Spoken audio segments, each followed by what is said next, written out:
porque... Pronto, acho que agora está gravando. Então, a Antiguidade Oriental é uma coisa e a Antiguidade Ocidental é outra. Basicamente, a Antiguidade Ocidental é Grécia e Roma. E a Antiguidade Oriental é tudo que não é Grécia e Roma. A gente vai entender um pouco o que isso significa. Muitas vezes isso não está ligado com o setor da Rosa dos Ventos, né? Tipo, leste, oeste, ocidente e oriente para o ensino da história é também uma classificação política. A gente vai começar a entender isso a partir da antiguidade. Bom, uma primeira coisa que é importante dizer, antes de falar da Mesopotâmia, é que ela está localizada numa região que a gente chama de Crescente Fértil, que seria uma região ali no Oriente Médio, mais ou menos, onde as primeiras estruturas sociais mais organizadas ou mais complexas começaram a existir.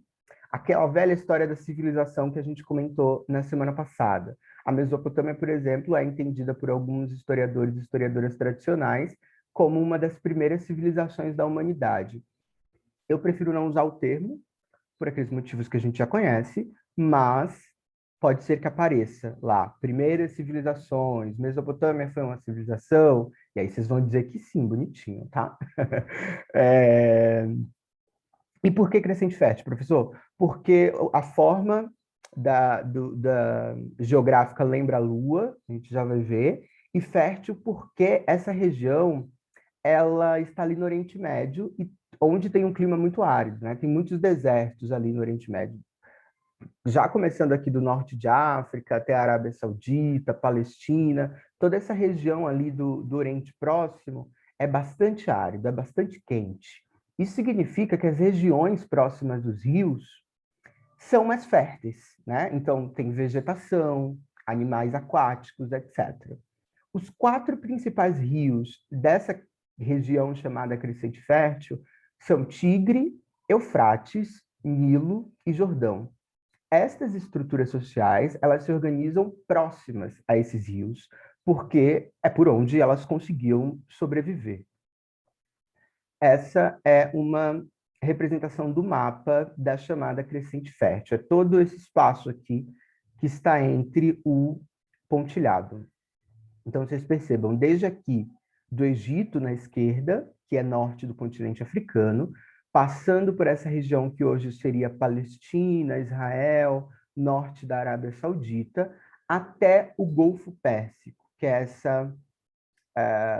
eu não vou saber explicar o porquê que se chama Golfo, tá? O Jean vai dizer isso muito melhor que eu, mas é sempre relacionado a esse conjunto de águas, né? Se vocês perceberem, os rios que eu mencionei no slide anterior, eles estão presentes aqui, ó. O Nilo, no norte aqui do Egito, Tigre e Eufrates aqui, mais para o nosso lado direito, e o Jordão está aqui, é que ele não aparece nesse mapa, mas o Rio Jordão ele fica exatamente aqui, cruzando a cidade de Jerusalém. Jericó, aquela cidade que nós vimos na aula passada, também está localizada nessa região aqui mais próxima do Rio Jordão.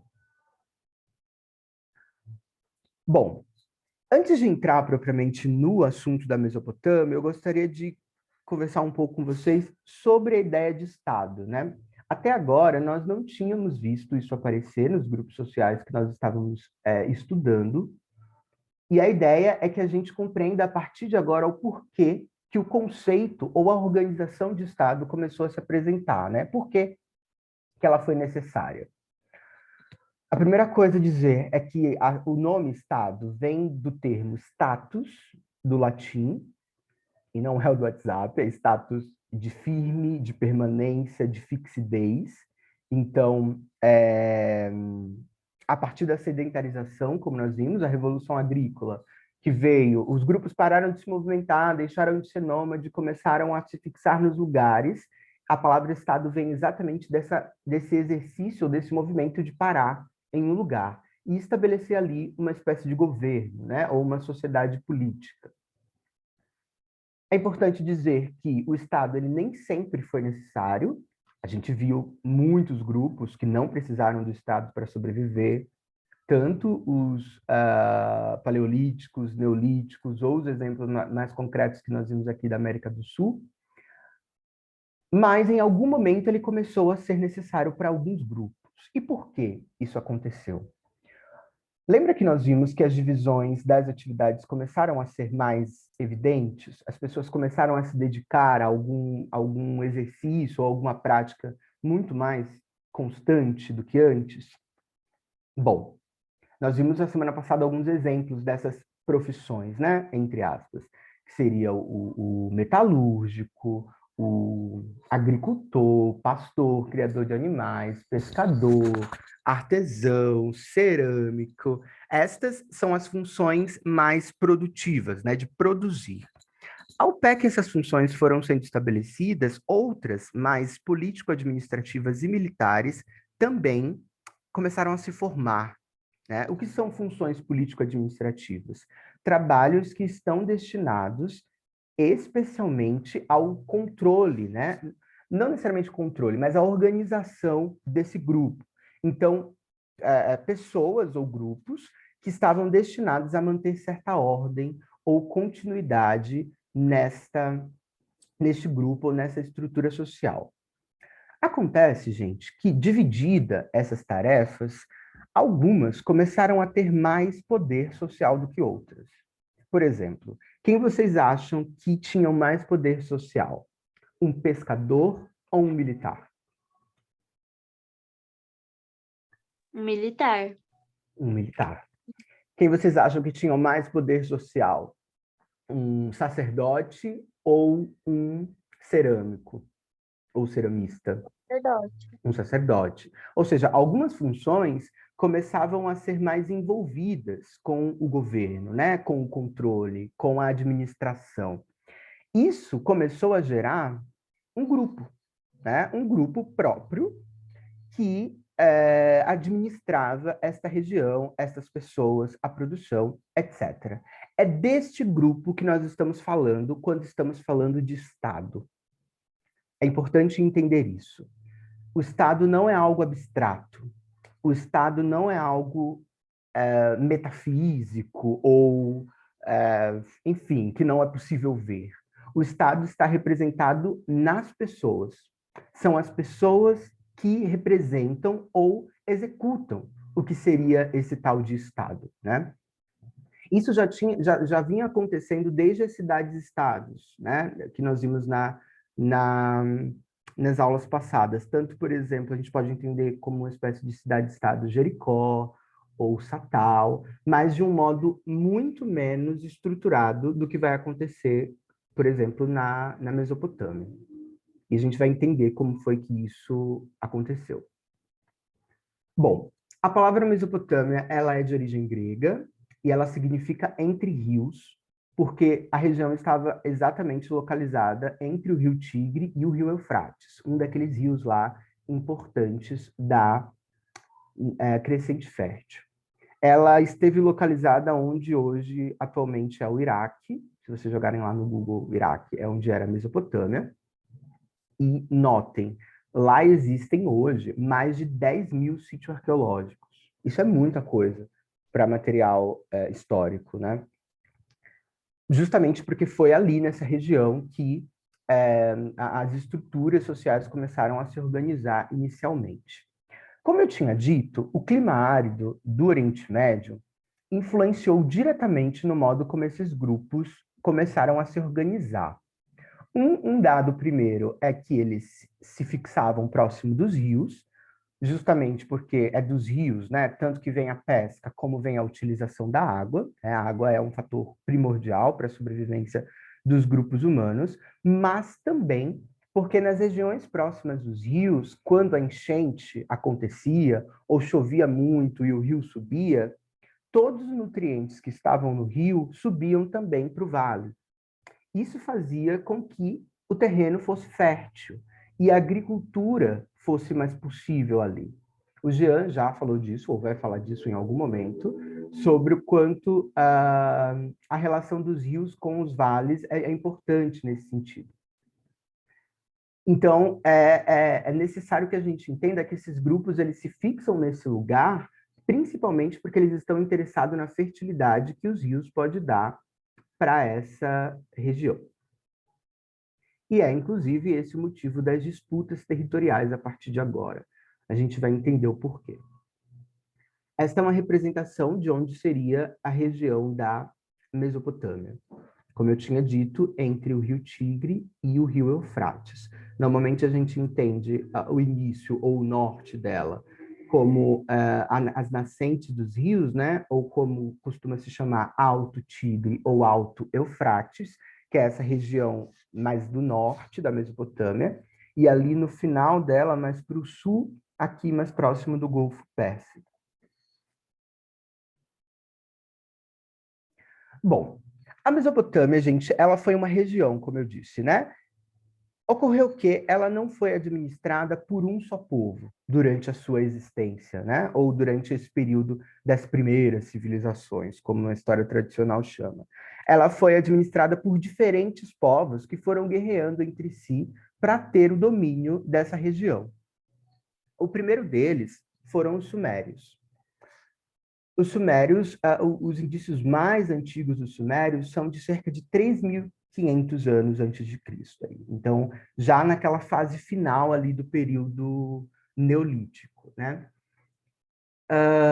A estrutura social dos sumérios inicialmente era muito próxima do que nós vimos até agora, que é o estabelecimento de cidades-estados. Então, a gente tem principalmente Ur, Uruk, Eridu, Lagash e Nippur.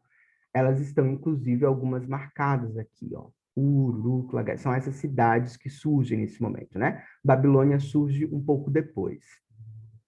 Então, os sumérios, eles estabelecem ali cidades, né? Que são mais ou menos autônomas, mas têm uma relação mínima entre si, mas não tem um governo centralizado. O nome sumério, é importante notar, ele foi usado pelos acádios. Os acádios é um povo que vence os sumérios depois e domina a Mesopotâmia, a gente já vai ver. E os sumérios se autodenominavam o povo de cabeça negra. Essa lógica do nome, né, ou de que nome usar para identificar cada povo, começa a ser importante a partir desse momento. Eu não sei se vocês notaram, mas essa é a primeira vez que nós estamos usando um nome contemporâneo. Todos os outros nomes que nós vimos nas aulas anteriores foram nomes que historiadores deram depois, né? Então, Tupi, a gente viu que foram os europeus quem deram, sambaquis foram os sambaqueiros, foi exatamente por causa dos sambaquis, Marajoara, posteriormente também, etc.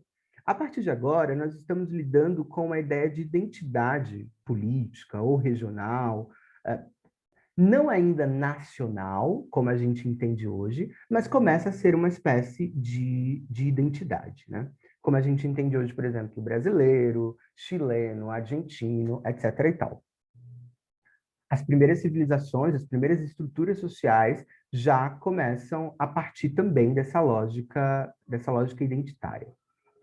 Bom, nessa estrutura feita pelos sumérios, eles desenvolveram pela primeira vez, ou pelo menos é o dado mais antigo da escrita encontrada, a escrita cuneiforme, que é um processo de escrita numa tábua de argila, e a gente já vai ver como ela funciona. Além da escrita, eles também são os responsáveis pelo uso da roda no transporte, que até agora nós não tínhamos visto, e também da sistematização do primeiro calendário. Muito próximo daquela discussão dos calendários que nós tivemos na primeira aula, né? Mais baseada nas atividades cotidianas do que numa ideia de mês, né? Por exemplo, por que o nosso mês abril se chama abril? A gente não tem uma utilidade para o nome abril, né? O calendário sumério ele é mais utilitário do que abstrato e baseado na observação da Lua. Então, é um calendário lunar. Nós vamos ver também nas próximas aulas que outros calendários surgem depois, né? Tanto o solar como o cristão são calendários diferentes do lunar. Eu vou começar já explicando a estrutura do calendário para a gente entender como esse sistema funcionava, né? A divisão das horas para os sumérios se dava em 12 horas por dia, então seria a metade do tempo que a gente tem hoje, mas porque cada hora do dia eles contavam como duas. Então, sei lá, do meio-dia às 2 horas era uma hora só, né? E assim sucessivamente, somando 12 horas no total. A divisão dos dias era também definido pela observação da Lua. Então, o que a gente chama hoje de meia-noite, né, no nosso relógio analógico, seria um ponto específico que a Lua alcança no céu. E isso inauguraria um novo dia, né? Seria o começo de um novo dia. Percebam que é sempre baseado na observação lunar. A partir dos dias, os meses eram divididos, mas diferente dos dias. Os meses tinham um aspecto muito mais utilitário, né, e menos astronômico.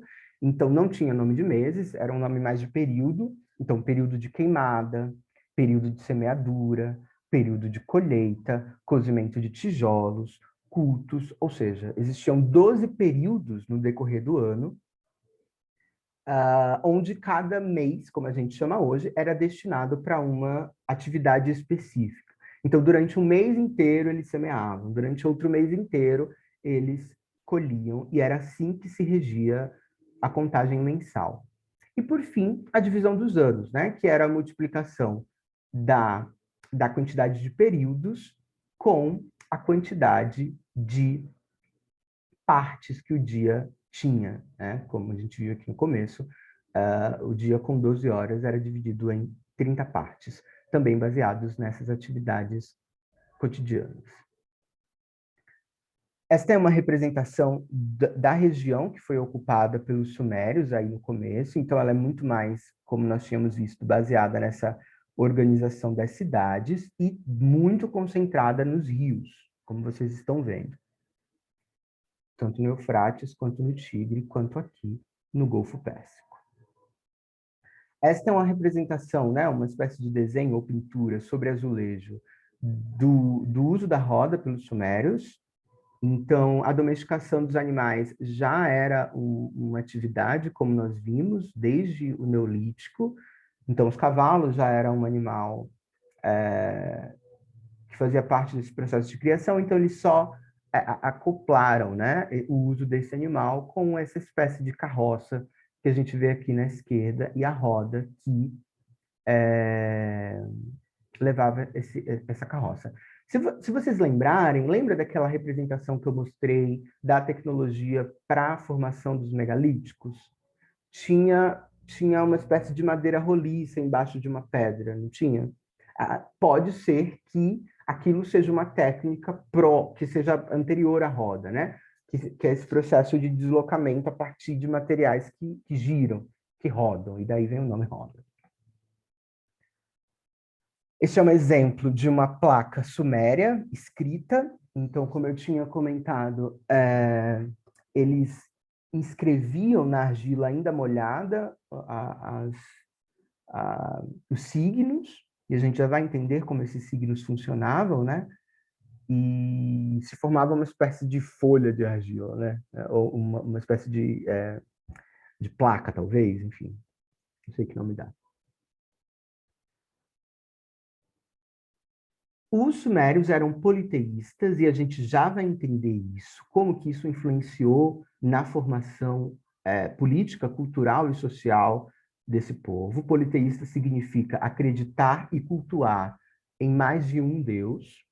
Esta, por exemplo, é uma escultura de uma divindade suméria da cura, que se chama, ironicamente, Gula, para nós, né?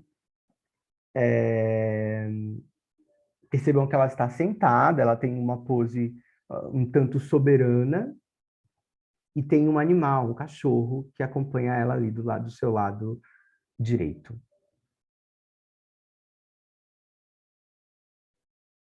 Tudo certo? Alguma dúvida?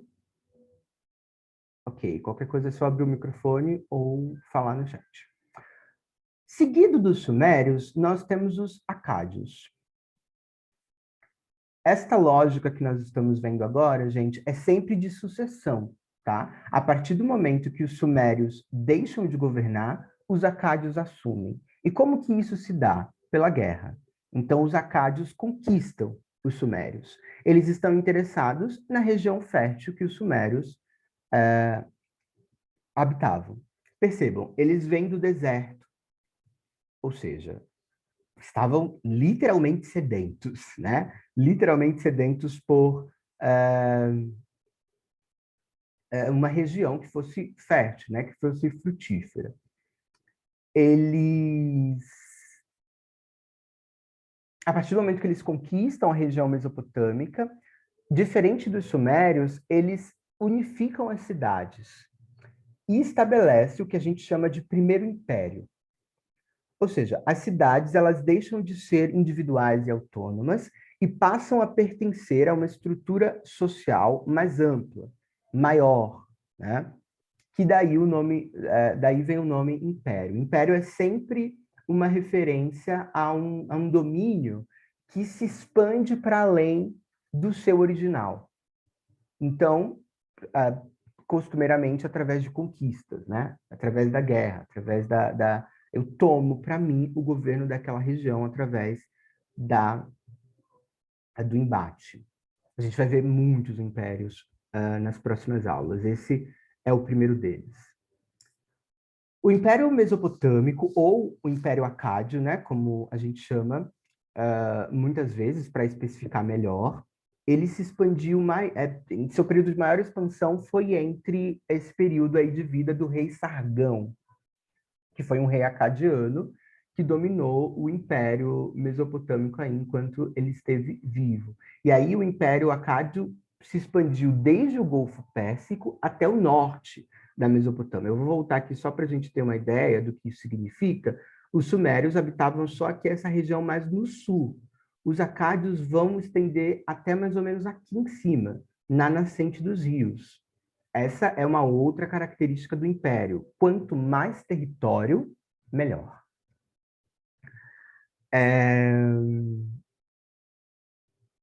E aí, com o estabelecimento do Império Acádio, ou Acadiano, foram reunidos em um mesmo governo dois grupos culturais diferentes. Também essa é uma novidade. Até agora, nós não tínhamos visto isso. Tanto os acádios quanto os sumérios habitam agora o mesmo território e são governados por um mesmo rei, por um mesmo, né, por um mesmo sistema político. E a gente também já vai entender como que esses reis eles chegam nesse poder, né? Como que se chega, quando que o rei foi necessário, né? O porquê que surge essa figura do rei. Esta é em amarelo. Deixa eu só confirmar. Em amarelo, principalmente, é o período de maior expansão do Império Acádio. Percebam que, de novo, ele vai aqui do sul a norte da Mesopotâmia e unificam isso dentro de um império só. Acádia é o nome de uma cidade e era a capital do Império Mesopotâmico durante o domínio acádio.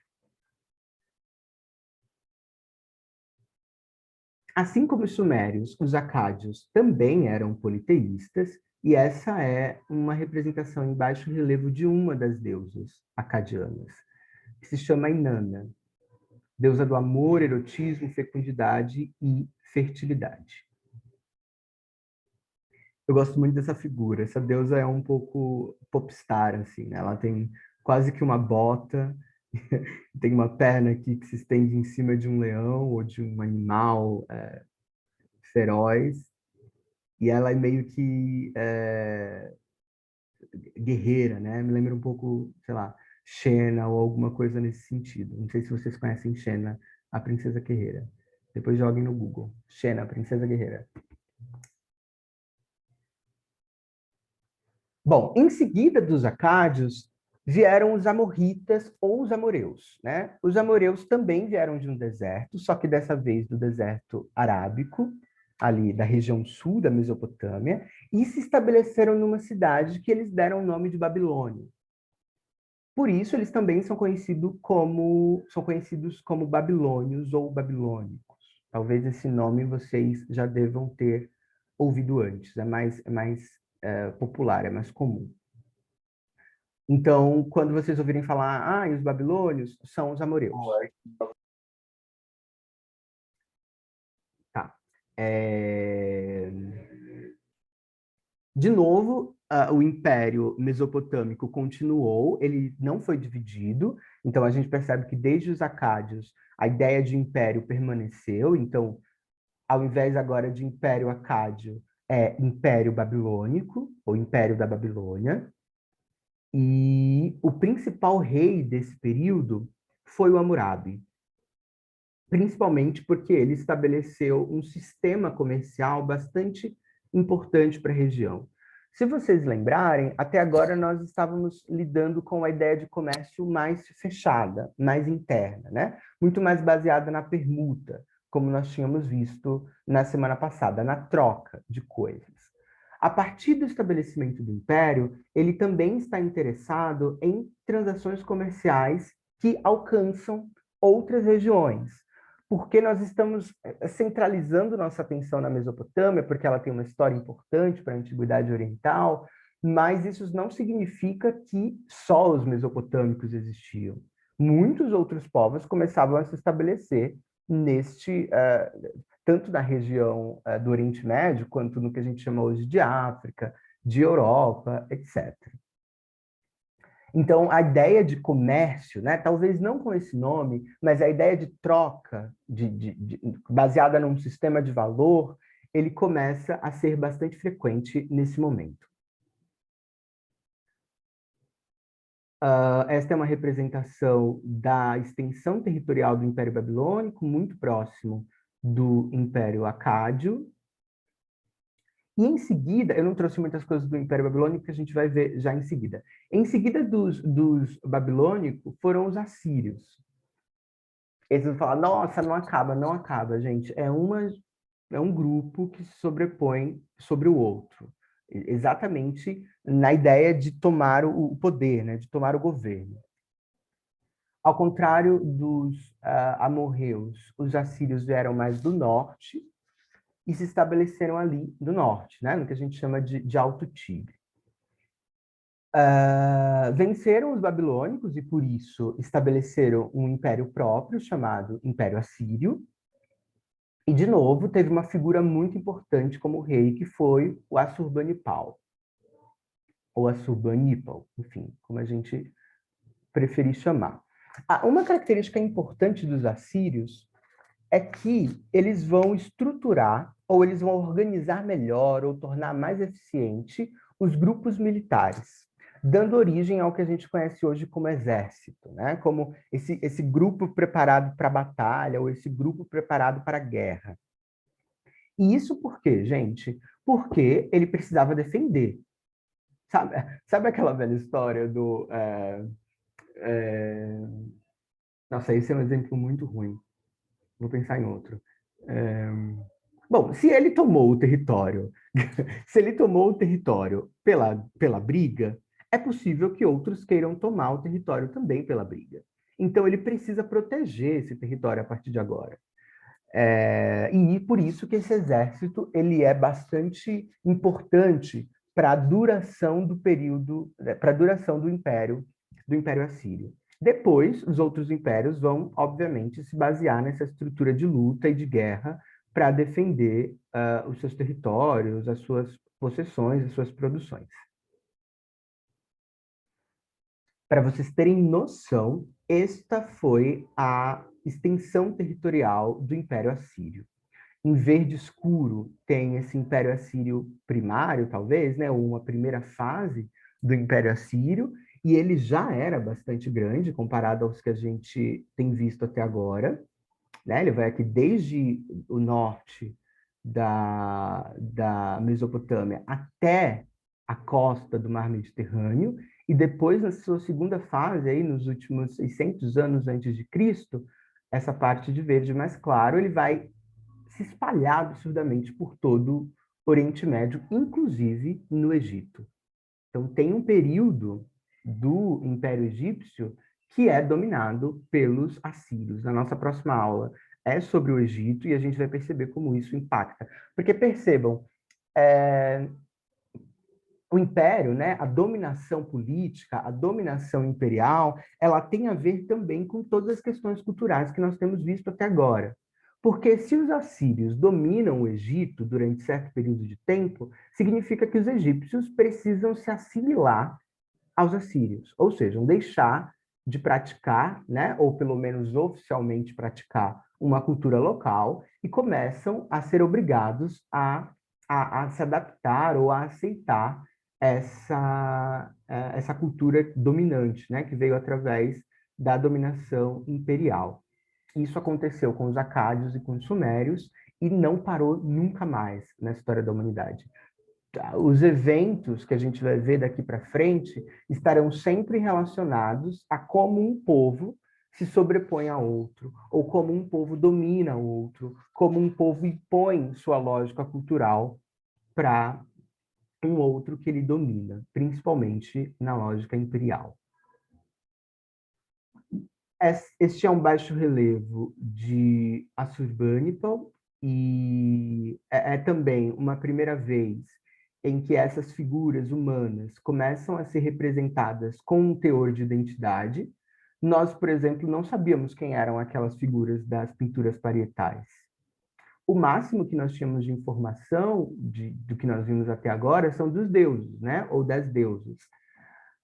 No Império Assírio, essa mudança é bastante importante, né? A representação é de alguém específico. Esse alguém tem uma importância, o nome dele é tal. Então, não dá para a gente confundir com qualquer outra pessoa e dizer que faz parte do grupo.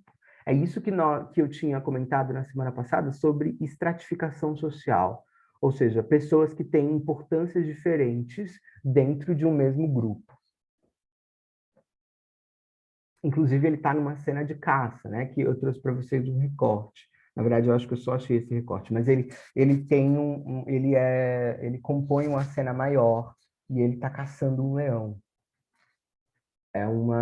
A caça era uma prática comum para reis e imperadores até o século XIX. Por fim, os caldeus. Os caldeus vieram da Caldeia e por isso se chamam caldeus. E acontece uma coisa também nova nessa fofoca dos caldeus. Os assírios, eles eram muito grandes, né? Eles cresceram muito, como a gente viu. Para vencer os assírios, os caldeus se aliançam a um outro povo, que se chama Medos. O nome deles é originado da região média, né? Que é a atual Irã. Que é uma coisa também que a gente vai ver se repetir na história da humanidade, que são quando grupos diferentes, mesmo que tenham objetivos diferentes, se unem para combater um inimigo em comum. E os caldeus foram estratégicos nesse sentido, né? Provavelmente por não conseguirem equiparar o seu exército com o exército assírio, eles se aliançam aos medos para derrotá-los. E é o que acontece. Eles se estabelecem na região da Babilônia também, então por isso eles são conhecidos também como neobabilônicos. Então é importante entender isso para a gente não confundir, né, os dois povos. Um são os amorreus e o outro são os caldeus. Algumas vezes vai vir diferenciado babilônico e neobabilônico. Babilônicos amorreus, neobabilônicos caldeus. Mas algumas vezes essa diferença não vai vir. Vai vir só Império Babilônico, no texto ou na questão. E aí vocês têm que se basear no tempo para saber qual babilônico que o texto está se referindo, né? Então, quanto mais próximo do nascimento de Cristo, são os caldeus. Então, por exemplo, aqui, os caldeus. O rei Nabucodonosor, que foi um dos mais importantes, viveu de 604 a 562, e Hammurabi, por exemplo, viveu 1000 anos antes que ele, né? Então, segundo milênio, amorreus, último milênio, caldeus. Eles também tiveram uma figura central política que foi bastante importante, que se chama Nabucodonosor. E, além de tudo isso que a gente tem visto até agora, Nabucodonosor também foi bastante importante porque ele construiu muita coisa. Ele investiu muito construção urbana, então templos, muralhas, ruas, jardins, palácios, tudo isso é um aspecto bastante importante no período de reino de Nabucodonosor. E aí tem os desenvolvimentos próprios dos caldeus, né? Da matemática, principalmente por conta do comércio, que desde os babilônios já estava se intensificando, né? Então, a troca comercial começava a ser uma prática recorrente, e eles dominaram a região até cerca de 39 a.C., pouquinho tempo depois da morte de Nabucodonosor, quando eles foram dominados pelos persas. Os persas é um outro povo que a gente também vai ver. Mais uma vez, uma representação da região ocupada pelos neobabilônicos, não tão grande quanto os assírios, mas grande também.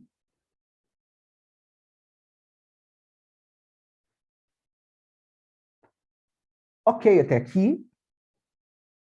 Perguntas? Frustrações? Não. Agora nós vamos começar a nos aproximar. Deixa eu ver que horas são. Nossa, gente, a hora voa. Eu tenho até 7h50. Tá. Tá. Vou dar só essa primeira parte aqui. Nós vamos nos aproximar agora dessas estruturas sociais, né? Eu tenho comentado que algumas coisas começaram a ser necessárias, etc. E agora a gente vai começar a entender como e por que essas coisas começaram a ser necessárias, tanto o Estado como a figura do rei, etc. Um ponto sempre de partida, gente, desse período da antiguidade é a sedentarização. A gente não pode esquecer deste momento, que é o momento em que os grupos param. Eles deixam de ser nômades e se fixam nos lugares. A gente viu que isso transformou a organização social, e para esses povos que nós vimos agora, isso foi muito importante. Por exemplo, uma coisa comum entre todos eles era que o cultivo da cevada foi muito frequente, tanto para fazer pão quanto para fazer cerveja. Sim, já existia cerveja, glória a Deus. Trigo, linho, o Ian até deu um glória ali com a mão. Trigo, linho, gergelim, tâmaras, legumes, enfim. A prática, né, o cultivo de vegetais ou de alimento começou a se intensificar mais, né, a partir desta revolução agrícola. Não sei, Luísa. Não sei. É. É porque você sabe, né? Nossa cerveja é uma pseudo-cerveja. Nossa cerveja é mega industrial, quase nada de cevada. Mas é isso, né? É gosto também. Eu adoro a cerveja brasileira, mas eu sei que ela é péssima, né? Mas a gente gosta de coisa podre mesmo. E a, tá, achei que alguém ia falar. E a criação, ela é, tinha em comum a criação de ovelhas, cabras, porcos e asnos. Uma informação importante que eu coloquei aqui embaixo, por exemplo, dentro daquelas acontecimentos comerciais que eu tinha comentado, era que a cevada, inclusive, né, a que se fazia pão e cerveja, era uma espécie de moeda para o comércio. Então, não existiam moedas, como a gente conhece hoje, nem de prata, nem de ouro, nem de bronze, isso é uma coisa que vai surgir depois, mas a cevada era uma espécie de peso de medida. Então, eu quero comprar tanto de ovelha, então toma tanto de peso de cevada. Então, a cevada era uma espécie de padrão de valor para essas transações comerciais. Só no século VII antes de Cristo, que é o quê?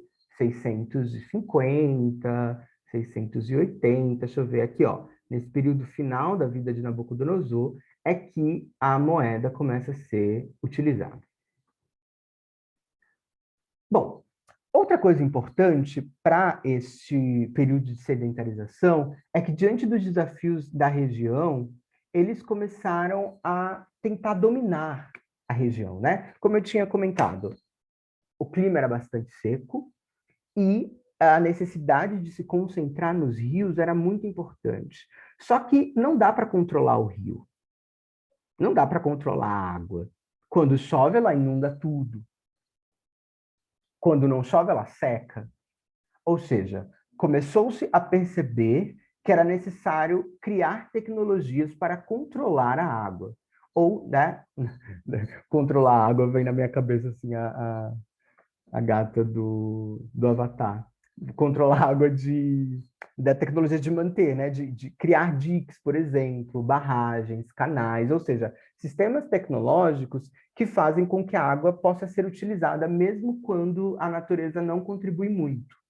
Então, por exemplo, os diques para acumular água, a gente viu isso, inclusive, na cidade de Jericó, um possível dique, que seria esse espaço, né? Um rio, um riacho ou um lago criado, barragens para segurar enchentes, canais para levar água do rio até as regiões mais secas.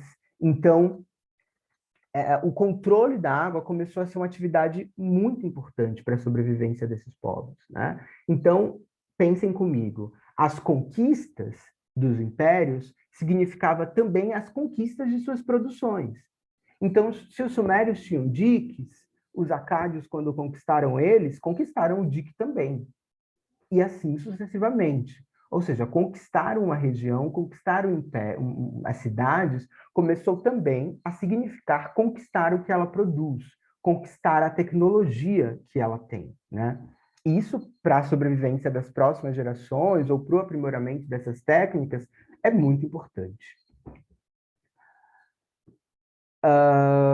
Esse último parágrafo é um pouco daquilo que nós já tínhamos visto, que isso vai gerar um impacto muito forte na vida social, né? Então, o que antes era baseado num trabalho coletivo começa a ser dividido, né, entre os grupos, entre os indivíduos, e aí cada um deles começam a ter os seus próprios negócios, entre aspas, né? Que seriam os seus campos de trabalho, as suas plantações, etc. e tal. Então, começam a dominar o comércio daquele determinado produto. Então, se eu sou um pastor e crio ovelhas, eu tenho uma importância significativa no comércio de ovelhas. Se eu sou metalúrgico e crio instrumentos de caça, eu tenho um papel importante no comércio de instrumentos de caça. Que é um pouco daquela divisão do trabalho que eu tinha comentado no início da aula. Bom, eu vou parar por aqui, só porque já deu meu tempo, né? Mas aí na semana que vem a gente vai entender melhor como que a religião começou a ser inserida dentro dessa lógica de Estado.